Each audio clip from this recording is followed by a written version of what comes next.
Slovenski ljudski stranki ocenjujemo dejanja gospoda Mišiča kot nesprejemljive v vseh pogledih, tako politično kot osebno. Luka Koper potrebuje svetovno izkušenega menedžerja, ki bo poznal razvojno peljat podjetja naprej.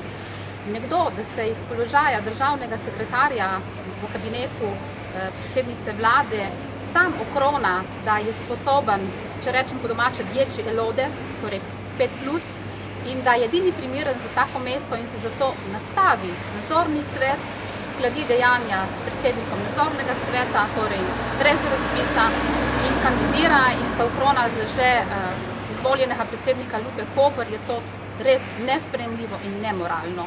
Zato pričakujemo, da bo od tega odstopil in da na ponedeljkovi seji nadzornega sveta se bodo drugače odločili, da bodo šli v javni razpis in omogočili kandidiranje ne samo slovenskim menedžerjem, ampak evropskim. Rekli ste za dogovor s predsednikom nadzornega sveta. Kako lahko to argumentirate? Se pravite, da je bilo to že vse vnaprej dogovorjeno, naj bi ga nadzorni svet tudi podprl? Torej, dejanja kažejo na to. Prvič, ta projekt gospoda Mišiča je nastal takoj po vladni koaliciji. Takoj je na obali prišla informacija, da želi postati predsednik Luke Koper.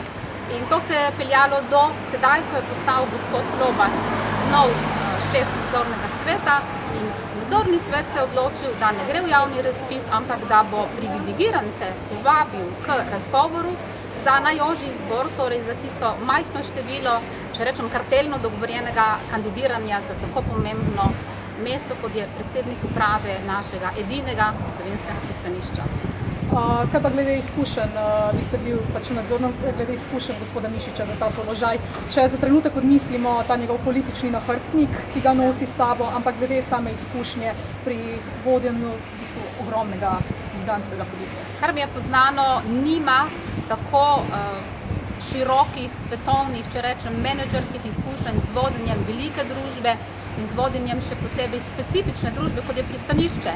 To ni neka običajna DOO ali neka delniška družba samo slovenskega prostora, ampak Luka Koper je družba svetovnega ranga, na kateri temelji tudi veliko razvojnih projektov in veliko razvojnih možnosti za Slovenijo, za nova delovna mesta, za nove logistične centre, za nove logistične poti.